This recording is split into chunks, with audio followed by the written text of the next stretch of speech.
Bonjour, alors aujourd'hui, on va continuer les régimes et on va en fait parler de 4 régimes différents.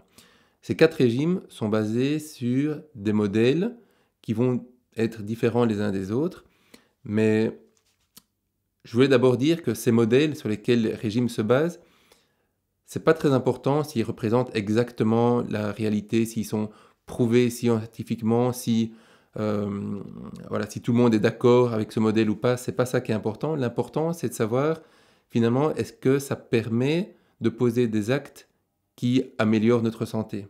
Si un modèle, même s'il n'est pas exact, permet de poser des actes qui améliorent notre santé, pour moi, c'est un excellent modèle qui peut être utilisé pour s'alimenter. Les modèles, leur avantage, c'est qu'ils sont normalement faciles à appliquer, ou en tout cas, ils donnent une règle, et ça nous évite de devoir toujours réfléchir, savoir est-ce que ce qu'on mange est bon ou pas pour notre santé. Alors, un de ces premiers régimes, c'est le régime acide-base. Alors, le régime acide-base, il a comme idée que le corps ne doit pas être trop acide ni trop basique, trop alcalin. Et donc, ce qu'on mange, en fait, il y a des aliments qui vont nous acidifier et des aliments qui vont nous rendre plus alcalins. Et il va falloir essayer de s'alimenter pour garder cet équilibre. Alors on sait, on l'a vu dans les vidéos sur les protéines par exemple, que les protéines, la digestion des protéines est un processus acidifiant. On a la même chose avec les sucres c'est acidifiant, les médicaments c'est acidifiant, etc. Et donc pour compenser tout ça, il faut venir avec des éléments alcalins, et les éléments alcalins c'est typiquement les végétaux, c'est-à-dire les légumes, les fruits. Alors on a aussi les amandes dans les noix, toutes les noix ne sont pas alcalines.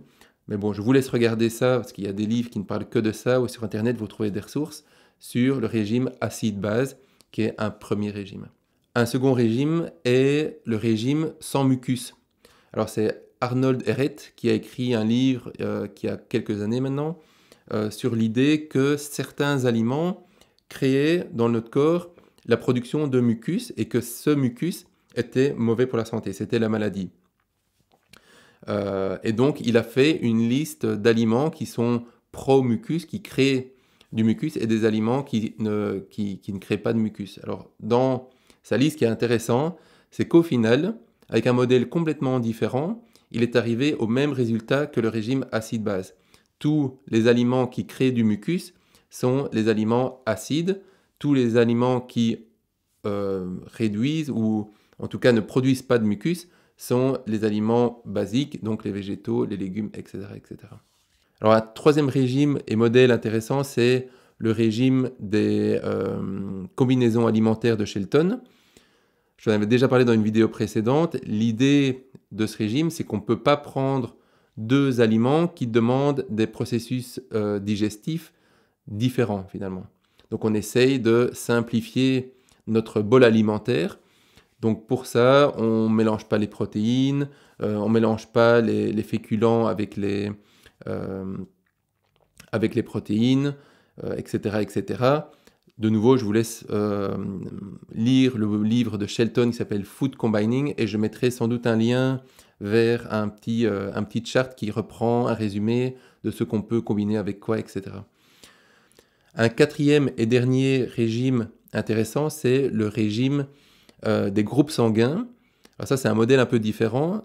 Il suppose que en fonction de notre groupe sanguin, donc A, B, AB, O, on va être apte à digérer différemment les aliments, et on va être proie à différentes carences. Donc, au final, ils nous ont donné une espèce de recette. Si vous êtes de tel groupe, vous devez manger ceci, ceci, éviter cela, cela, cela, etc. Et donc voilà, ça c'est une liste que vous pouvez suivre, vous pouvez essayer. Alors ces régimes et les modèles sous-jacents sont sujets à discussion, et il n'y a clairement pas unanimité sur un modèle ou sur l'autre.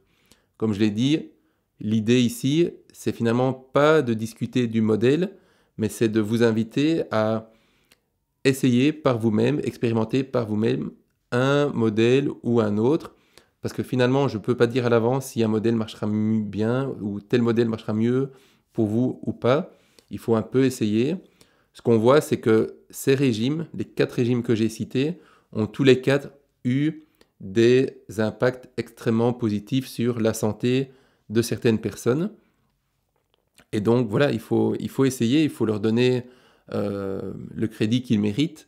C'est-à-dire que c'est un modèle, c'est peut-être pas parfait, ça représente peut-être pas scientifiquement, ou c'est pas en tout cas en ligne avec la réalité scientifique, mais ça permet de prendre des décisions qui généralement améliorent l'état de santé.